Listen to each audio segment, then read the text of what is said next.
Hello, Renegade marketers. If this is your first time listening, welcome. And if you're a regular listener, welcome back. Before I present today's episode, I am beyond thrilled to announce that our second in-person CMO Super Huddle is happening November 6th and 7th, 2025 in Palo Alto. Last year, we brought together 101 marketing leaders for a day of sharing, caring, and daring each other to greatness. And we're doing it again. Same venue, same energy, same ambition to challenge convention with an added half day strategy lab exclusively for marketing leaders. We're also excited to have Trust Radius and Boomerang as founding sponsors for this event. Early bird tickets are now available at CMOHuddles.com. You can even see a video there of what we did last year. Grab yours before they're gone. I promise you we will sell out, and it's going to be flocking awesomer. Welcome to CMO Huddles Quick Takes, our Tuesday Spotlight series where we share key insights that you can put to work right away. In this one, GenAI strategist Nicole Leffer returns to share the top mistakes marketers are making with AI, from using too many tools to skipping essential context, and how to fix them. Plus, stick around for her favorite underused feature, deep research. Possibly, you heard it here first, the most powerful marketing tool of 2025. Okay, let's dive in. Hello, huddlers. Today, I'm super excited to introduce Nicole Leffer, who has quickly become one of the most sought after GenAI experts for marketing leaders. And by the way, this is I think the third visit. I think maybe even the fourth. Yeah, I don't know. We talk all the time, so I can't keep track. Yeah, I mean, and the earliest one was in 2023. But what I love about Nicole's approach and why we keep coming back to her is that she focuses on practical applications that deliver sort of immediate results. So Nicole, welcome back. Thank you so much. I did want you to know this is your third visit. When you hit 5, we will get you an SNL smoking jacket. Right. Okay. But it'll be a. So what are we doing next week? No, exactly. So there it is. So we're going to do this. All right. So on these types of programs, I don't think we're going to need to have to convince anybody to stay, but just in case our audience has to leave early or needs a reason to stay, let's focus on the 3 biggest mistakes you see marketers making when it comes to generative AI. And just give me the top line and we'll go through them one at a time. Okay. I'm going to give you 3 for marketers in general and 1 just for marketing leaders. Perfect. So you get a bonus. Okay. Number 1 mistake everybody or many people are making is trying to use too many different tools. Okay. We'll get to that. Too big of an AI tech stack. Right. Number 2 is not providing your tools with anywhere near enough context for it to actually do as good a job as you want it to do. Yes, love that. And okay. Number 3 is misestimating, for lack of a better term, what your model or what your AI is capable of. I see it on 2 extremes. To like underestimating it and overestimating it, but like one or the other, dramatically misestimating what it's possible. And then my bonus number 4 is specifically for marketing leaders and like leadership at companies. And that is not providing a paid ChatGPT or Claude or Gemini secure company account for your team to specifically be using and having them pay for or just use whatever they feel like on their own. Yeah. All right. Well, this is exciting. All right. So let's go through these one at a time. Okay. Too many tools is great. And you and I have talked about it. I think the world has changed since probably a year ago when we said ChatGPT was enough. For the vast majority of people, ChatGPT is more than enough.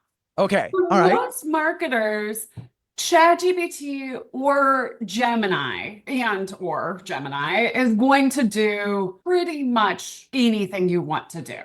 Now, I mean, if you want to learn how to build automations and like video, like actual like video from scratch, then you might need to supplement it with something else. But for most marketing use cases, most individuals, one of those two tools will do the vast majority of things you want to do. And so what people are going out and doing is this kind of goes back to issue number 3, is they're dramatically underestimating what their tools are actually capable of. They Right. go buy a bunch of different purpose-built tools, and then they never learn how to use any of them. Because if you have 25 different AI tools, you're never going to learn any of them, and they change every week anyway. You just don't actually get much of anything out of any of them, versus you have one core tool, you learn it inside out. You genuinely learn it inside out. You know where to go for anything you're doing. And then as one, it's just going to continue adding features and get some of that extra functionality. By the time you understand what it is, there's always going to be like 10 new things an hour, I believe. Right. And so it's going to keep adding functionality, but then beyond that, like, yeah, if you need to do AI generated songs, you could go get a tool that could do that, or AI generated video. Although with ChatGPT, you can even do some of that, like with Sora. So there's very little that you can't do with those tools. If you want to do automation and stuff, then yes, you're going to need another tool. Okay. But for most of the applications that folks are doing, I get it. That's interesting. It's funny. And I would love it if those that are here with us live list sort of how many tools that your team are using. If you want to name them, go for it. But I found, and this was a year ago, I was just so unhappy with the writing, and everybody kept saying that Claude is better at writing. And I started to learn Claude and found that it was so much better. I couldn't help it. And then it flipped back. And now ChatGPT, I would say, is a better writer than Claude. So it flips back and forth. And that's the thing.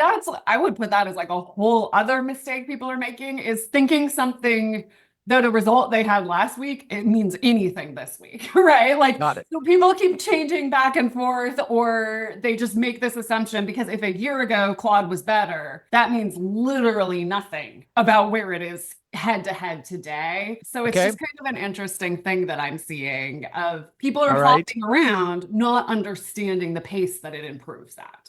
Yep. All right. You got me. I'm going back to chat for writing, or at least testing it for writing. You mentioned Gemini as a good alternative. Where's Copilot fit in this? Is it inferior? I wouldn't say it's inferior.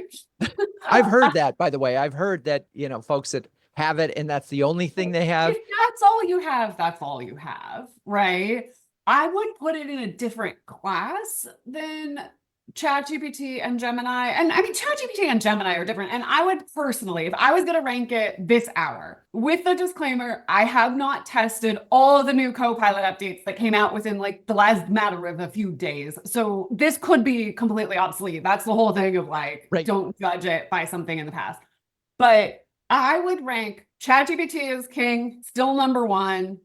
Probably for the foreseeable future, most likely will be Gemini is number 2, Claude is number 3, Copilot is number 4, as how I would personally prioritize a core tool choice. I would say like comparably, like model-wise, Copilot, you're getting the same stuff you get in ChatGPT. So like it's very similar, and you're getting just as good a quality as you're getting in ChatGPT in many, many ways. So it's not like it's not a bad tool. It's great, brilliant models. Functionally, it's more similar to Gemini because you can use it in lots of different places.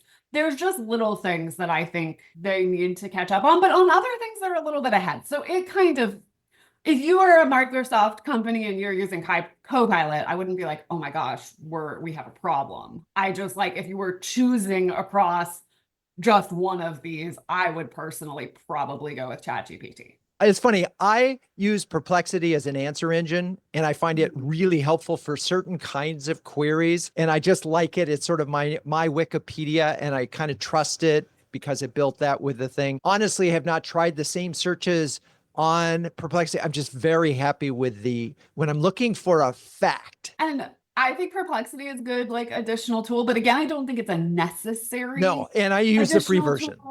It's a free version. At this point, like, I mean, like I use Perplexity occasionally because like I have a free account through LinkedIn Premium, and I like Perplexity. Like I don't have anything negative to say about Perplexity, but I think just, there's a difference between if you are like literally doing AI all the time as your job, like I do, I need to use a lot more tools because I need to understand a lot more tools. But for the average person, they don't need, it's a full-time job to keep up with one of these tools at this point. Like, that's part of it. No, so we're focused on one tool, making sure that everybody is using it and learning from each other. And that's another advantage of having one tool because there's the shared knowledge of Yeah. whatever. Not providing enough context is a really interesting and important thing. And that gets into the fine art of prompting and so forth. And I have seen personally how much a difference that makes. Context is everything. And the smarter the models get, the more important context Right. becomes because they can work with so much like detailed information and parse out the details and understand the nuances. So you start like working with like a deep research or something like, 2.5 Pro in Gemini or O1 or O3 in ChatGPT, the more context you give it, by far the better it does. Some of Right. the older generations of models, it's not necessarily going to be able to handle as much nuance in the context, but these So, frontline models are frontier models are amazing. What we mean, just to be clear, what we mean by context is who are you? Who are you writing about? What is this for? Everything that might have, that will make it smarter about the output you're looking for. Yeah. Right? Anything you would provide a human right to do a good job that a human would need to have the information of to do a good job, the AI needs to do a good job too. And a lot of people just are thinking the AI is just going to somehow magically have an idea, or they'll be like, my target is CMOs. No. You need to be like, my target is B2B SaaS CMOs at companies of this size at this stage. And, this is their pains, their gains, their weaknesses, their secret fears. Like, you got to give it all of that information, your full personas, and then ask it to do it. And so people are saying they think they're giving context because they're saying, write this for a CMO or write this for an IT leader, but they're not providing all the things you would give to one of your humans who is doing that type of work. So that's what I mean when I'm saying context is like the full amount of the And context. is it possible that when you're doing your thing, could you ask before they do it? Could you say, am I giving you enough context? I mean, or are there some other things that you would like to know before we go further? A lot of people absolutely love that strategy. And if you are a newer prompter and you don't have a feel for it yet, that is a great strategy with one caveat that I have to it. After you ask it, like in the prompt, if you say, is there anything else I should be providing for you? Then when it gives you that list of whatever else you should provide, use the edit prompt button and edit your prompts to add that context. Or if you have to start a new chat to give it the prompt with that context for like attachments or whatever. And don't go back and forth through the chat because that can start causing a whole bunch of other stuff, which is a little in the weeds, but trust me, you will get better results if you edit your chat and then take out that question, edit your prompt and take out the question rather than like chatting to give it that extra information. So the third point of was misestimating. I'm hoping that's a word. Misestimating either up or down, underestimating or overestimating what these tools can do. You recently had an experience with that where I wanted to throw a series of prompts together to actually have it create an application like that I could, put on my iPhone. That was a little bit of an overestimating. Yeah. And the good news is, I knew that, but I thought, let's try anyway. But underestimating is another thing altogether. And so where do you see people underestimating? I think most people are dramatically underestimating rather than overestimating. I see it on both ends, but underestimating, people are still thinking it's for writing content. It's going to regurgitate the internet. Like it's just, it can write headlines. It could write a social post and that's basically the extent. Maybe it can make a cheesy picture or whatever. They have no idea that there are other people out here doing like really deep strategic based research where you're going like, let me give the AI a list of my competitors, have it go out, do competitive intelligence, information about me, take all that competitive intelligence, do head-to-head comparisons and write me the messaging that I could use and turn that into sales enablement. And that's an hour to get from like 0 to 100 finished kind of a project. And most people have absolutely no idea they can be doing that kind of thing. Right. In ChatGPT, in Gemini, like they are at the point that they are capable of really intelligent strategic work, probably far more intelligent than the vast majority of the people you hire. to be honest. Like Yeah, at this point, that's just weird. You still need the humans, but the level of intelligence on the majority of what it does is far beyond the vast majority of humans. And that is just something that most people are completely blind to. So they're looking at use cases that are significantly less sophisticated. right. Give me a blog post. Right. Yeah, As right. That's opposed what to, I see marketers a lot of times still. give me a world beating strategy that will, dramatically increase our sales to this target. And you can just go like really interesting stuff if you're creative in what you want to ask it for. And if you understand the tools and which features to use and which models to be, and I don't want people getting caught up on which model, but like, if you do understand it, you can get such insane things out of it at this point. Now it helps. I mean, obviously this is all about the data that you provide as well. So the more data and that you can provide. And context. More than data, it's context. Okay. And we go back to that, right? Like you can't build a strategy without all the context around building that strategy. Okay. Yeah. So on the overestimating front, can you give an example of something that happened to you where you were thinking, I think I could do this and it couldn't quite get you there? I've had some stuff where I tried to make like a software appy kind of thing too. Now, I think if you are a coder and I don't speak code and I don't know what I don't know. I think if I knew the right questions to ask, I actually probably am not overestimating what is possible. But because I don't know the things to ask, I don't know how to get it to do the things. Because I've seen examples that I'm like, I believe the people creating the stuff. It's just that I don't know what to prompt and say to do. Among our many accolades, we cannot call you a vibe coder yet then. Not yet. Not a vibe coder. Not yet. But don't you aspire to be one? I don't know. I don't know. One day. If you've never heard this term, it's like prompting your coding. I mean, I do some prompting of coding and use it, but like to get to the point of build it. Like I can make little tools to put on a website, like little calculators to put on a website. Maybe that would be considered vibe coding, right? Because it's writing code to make slider calculators that do whatever. But I don't know if there's people building like full blow-in, just run text going back and forth with the AI. I'm not there yet. Maybe one day. I don't know if I find time. Yeah. So other stuff that I feel like I've overestimated, I have a pretty good feel. So I don't feel like I make that mistake a lot myself, but like I see people like they come to me for consulting and they're like, okay, how do I get ChatGPT to go into my HubSpot, change all of this?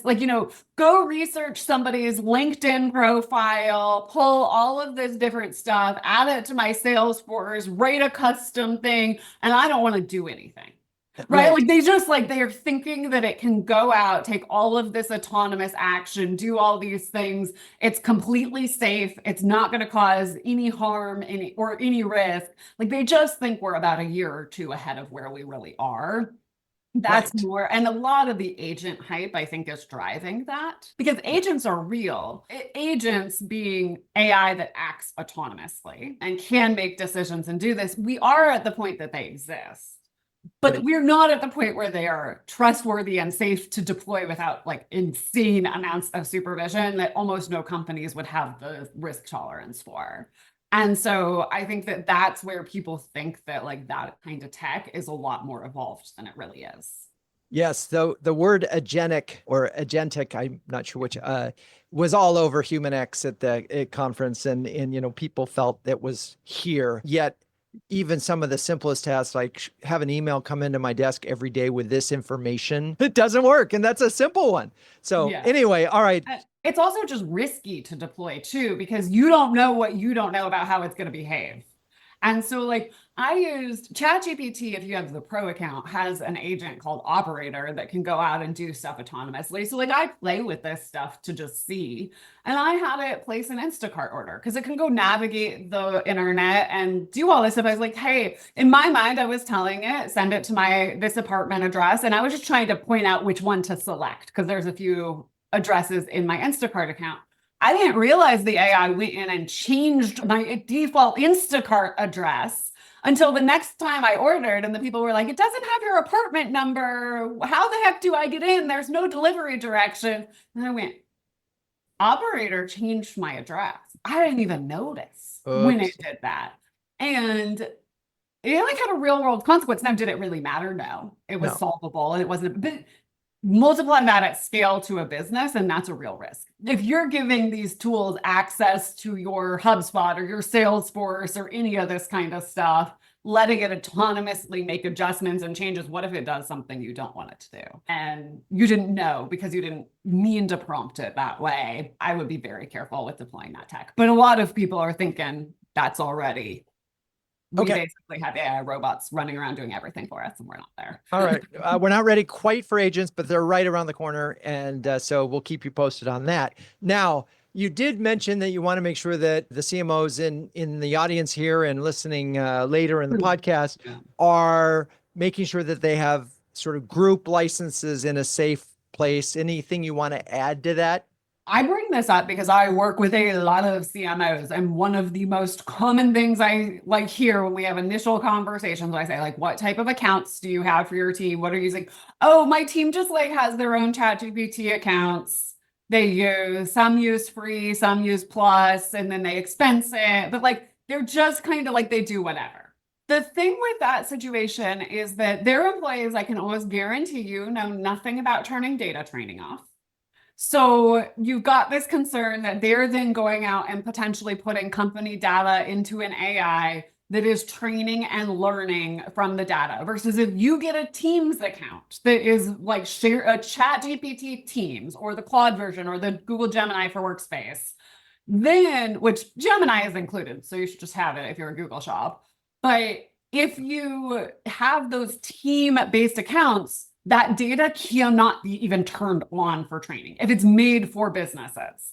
And so there's a security factor to that you're not accounting for. But also, nobody is talking about, if you have your team doing work in their personal AI accounts, who owns that?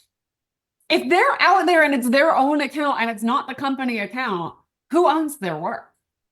Who owns every bit of that chat history? If they leave the company, they're taking all of that with them. Like, and I just think a lot of companies are not really thinking about, like, there's much bigger implications. I don't even know the answer to that question of who owns it, but I don't think for $25 a month per person, it's really worth all the risks associated. And if you don't give them an account, like paid company sanctioned account, they're going to go use their own free stuff. Yeah, they are. Unless you approve it or not. If you say we don't allow AI and you don't give them anything to use, and we don't do that, yeah, they are using. I promise you, I cannot tell you how many people have told me my company does not allow AI, so I'm using it on my phone. I'm using it on my own computer.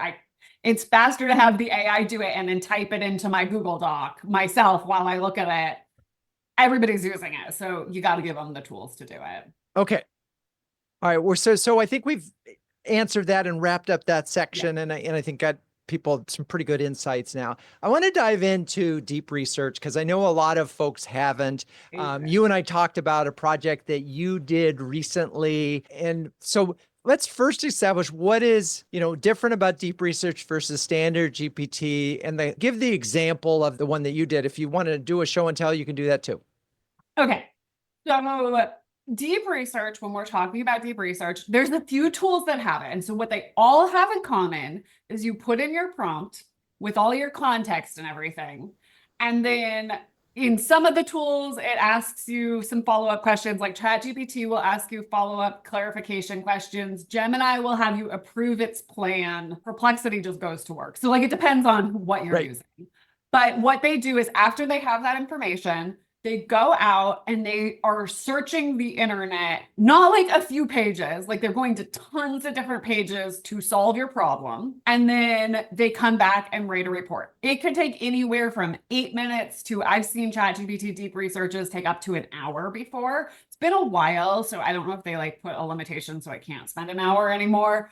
But earlier today, one took 25 minutes for me. So like they regularly take longer than 8 minutes 15. I think the average is like 12 to 15 minutes from what I have seen. But it's going out and doing this and then writing you a report. And these reports can be like, I've seen them up to 50 pages long, usually 20, 30 pages, unless you ask for it to be significantly shorter. So many uses for this. They are also, especially the ChatGPT one, is using a far more intelligent model to do this. So it's not actually whatever model you have selected that is doing the research. It's a model called O3 that is doing the research, which is far smarter than anything else in ChatGPT. And it's not the same as the O3 Mini and Mini High. Also, they need marketers to come help them rebrand their model names. But it's a very, very, very smart model. So it's capable of like strategic analysis, insight at a PhD level.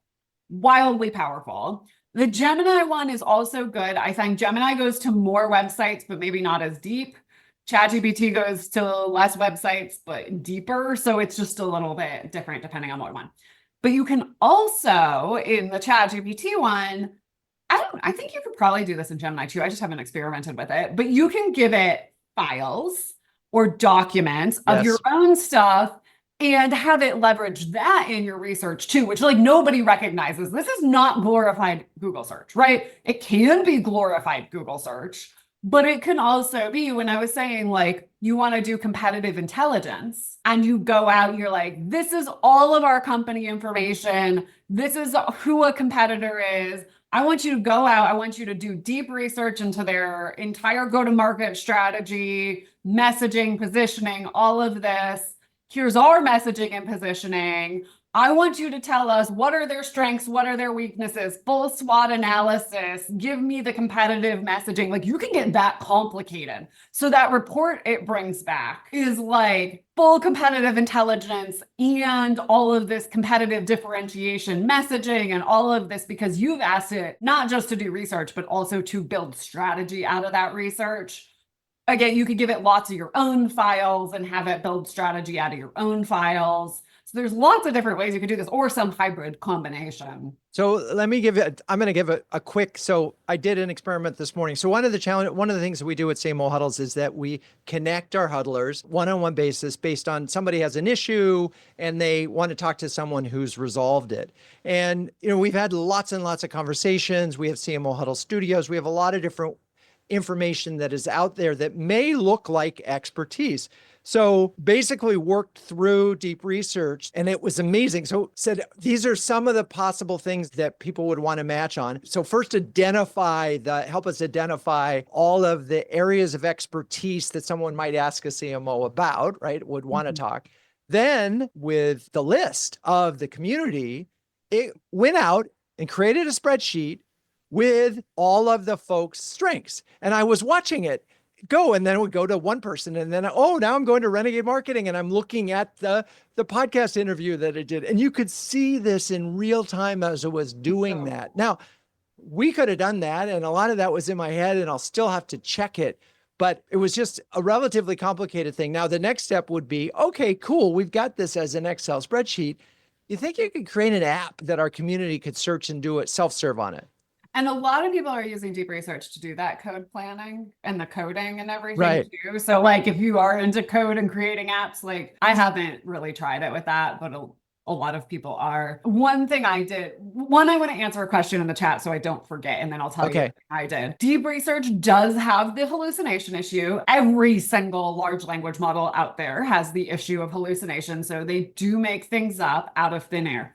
My experience is deep research in ChatGPT does it far less than anything else I've used. But it still is going to fill in some gaps. If it can't find it, it happens. You still, if you're going to make any kind of decisions based off of it, you still want to double check, right? Like you still want to fact check. If you're giving it your product information, you want to double check that you're like telling the truth about your product and what it outputs and all of that kind of stuff. Especially if you're giving it like strategic goals and it's trying to accomplish the plan and like it's trying to like optimize for conversions or different things. Sometimes it'll invent things that like, yes, if we did have a promotion that was planned that was 85% off, we would have a very high conversion rate if we're giving people $750,000 off their contract, but that doesn't mean we are, right? Right. Like, so you gotta just be aware of double checking whatever you're actually putting public facing, whatever you're making big decisions on, but it can seriously speed up that entire process.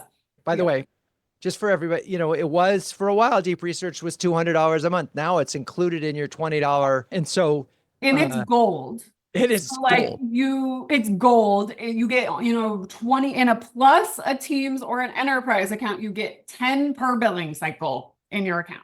So like if you have Teams for your whole team, everybody gets 10. So be strategic about how y'all use it. But you only get 10 per month. Now, if you have a pro account, you get 120 a month, which is why I've done a ton with it, because I have like way too many ChatGPT. Don't ask me why I have like four paid ChatGPT accounts of all different levels. I had a talk earlier this week that I was working on the deck for last week. And it was a company that she wanted me to come in and like give a little bit different talk than my typical talk that I give.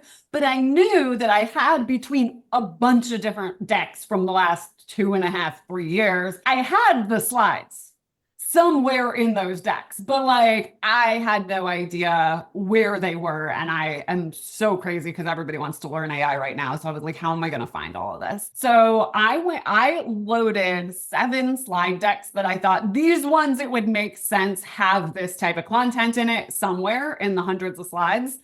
Uploaded that to deep research. I had handwritten notes for what we were doing. I had my contract of what the talk agreed to be.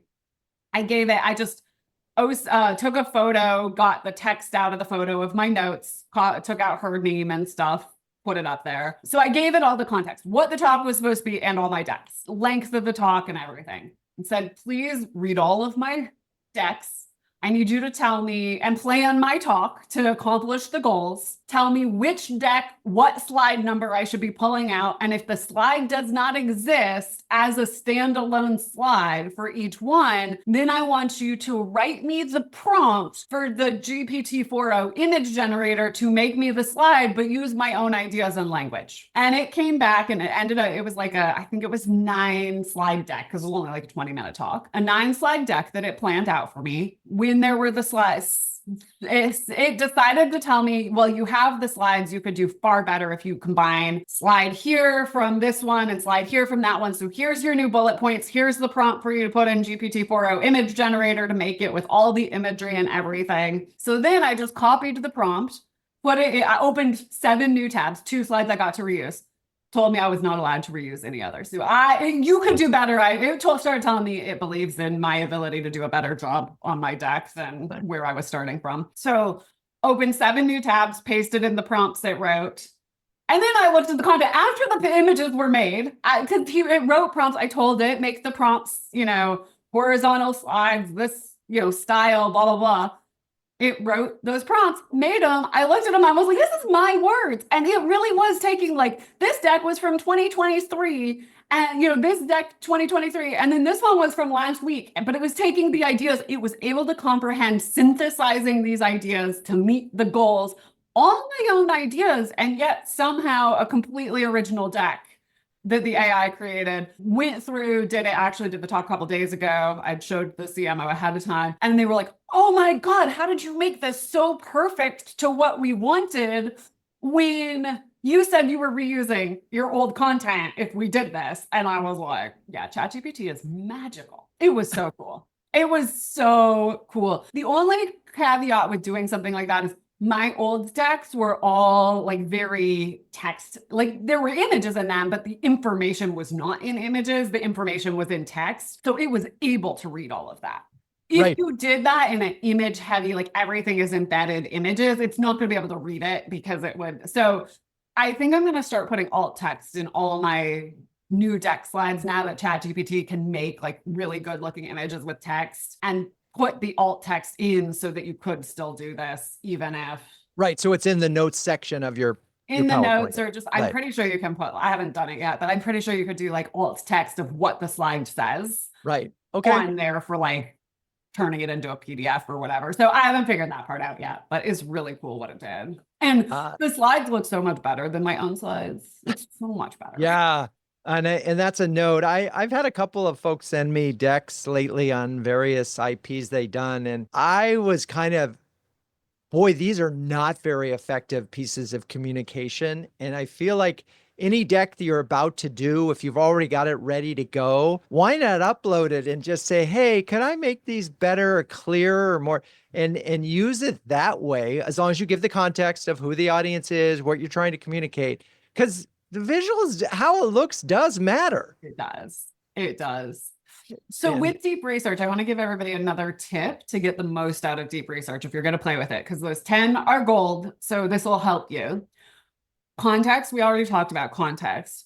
When it deep research needs lots of context about what you want, especially because you can't like go back and forth other than it asking clarifying questions. And in that one, you just answer the clarifying questions in the chat. You don't edit your prompt. The other thing is tell it what on earth you're going to do with it, right? So like with this report, it gives you, tell it what you're going to do with it and why you are asking. Like, what is this for? What is the point? What is your objective? What goals are you trying to meet? And that will help it create something that is actually what you're looking for. That piece of the model is smart enough to understand that that piece of context really does make a difference to what it should be giving you. And so in that model, definitely give it that information.